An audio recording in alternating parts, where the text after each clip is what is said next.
Sudah melihat seperti apa undang-undang yang disiapkan pemerintah untuk bisa menghapus utang-utang yang mangkrak di Bank BUMN ini, tanggapan dari Indef seperti apa?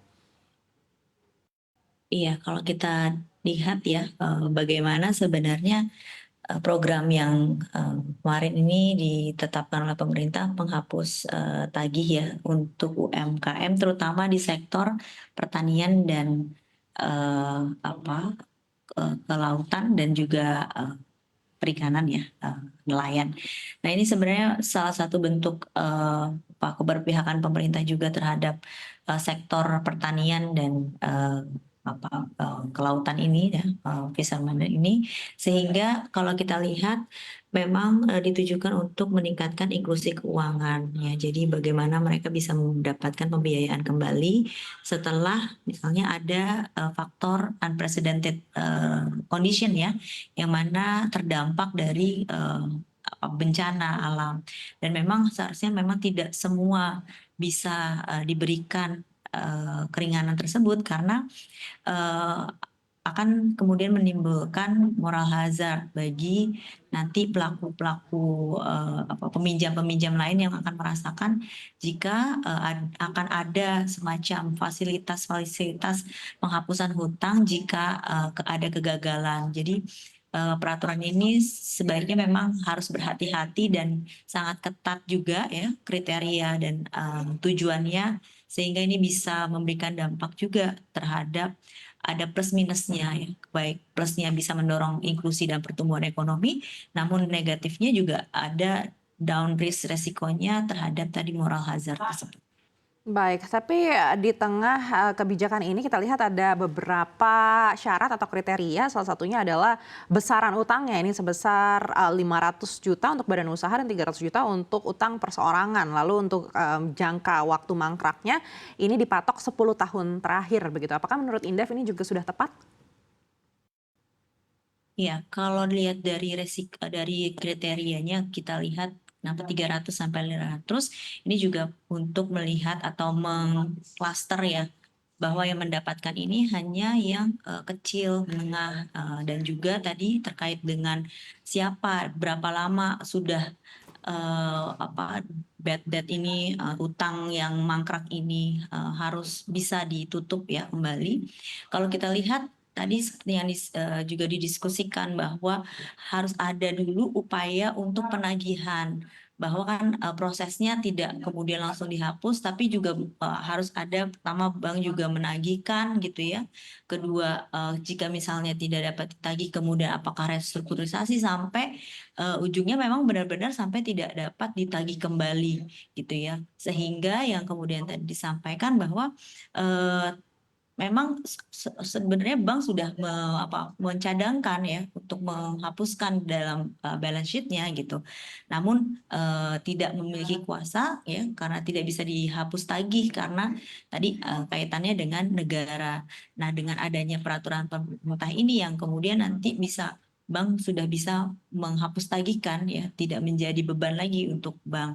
Namun memang tadi ya, kita harus lihat siapa yang benar-benar bisa dibantu gitu ya. Memang yang, pertama yang kecil, mikro, tidak punya kuasa lagi untuk, untuk, membayar gitu ya, dan di sektor apa gitu ya. Kalau kita lihat ini di sektor pertanian ya, perikanan, kelautan, nelayan, berarti di sini juga tadi perhatian pemerintah, berarti memang sekarang lagi fokus terhadap sektor ini.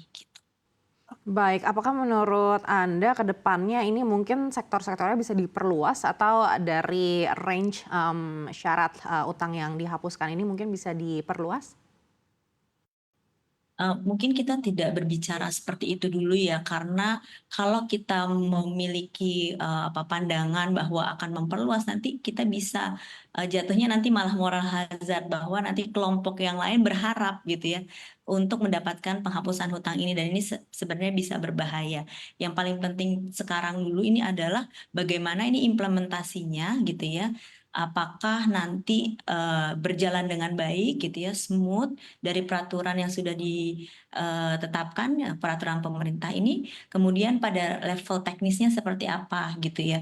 Apakah nanti kan ini akan berjalan setelah, 6 bulan dari, ini ya dari diberlakukan kemarin, apakah nanti pada level teknis di di bank dan juga ketika para debitur tadi menerima penghapusan tagih tersebut bisa mendapatkan kesempatan kembali untuk mendapatkan pinjaman tersebut, ya pinjaman lagi dan bisa berusaha meningkatkan kapasitasnya dan mendukung pertumbuhan. Dan ini yang sebenarnya esensi pentingnya dulu ya, bagaimana kelompok yang tadi diberi penghapusan memberikan dampak benar-benar untuk mendorong tadi sektor pertanian yang mana diinginkan tumbuh lebih tinggi lagi.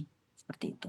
Baik, selain itu kita tahu utang UMKM yang dijamin asuransi atau penjaminan kredit ini dikecualikan dari adanya insentif ini. Dalam arti debitur yang mendapatkan program KUR artinya tidak bisa mengajukan hapus tagih. Apakah menurut Indef ini sudah tepat? Iya, tadi juga sudah sampaikan juga sebelumnya bahwa kalau kita lihat dengan adanya penjaminan kredit berarti dia sebenarnya ada kemampuan atau ada probability jika gagal nanti akan dijaminkan gitu ya, dibayarkan oleh penjaminan asuransi tersebut. Nah, sebenarnya ini langkah tindakan yang preventif sekali untuk mengurangi moral hazard tersebut, bahwa ada yang kemudian jadi tidak sampai gagal, tidak bisa tertagihkan sama sekali.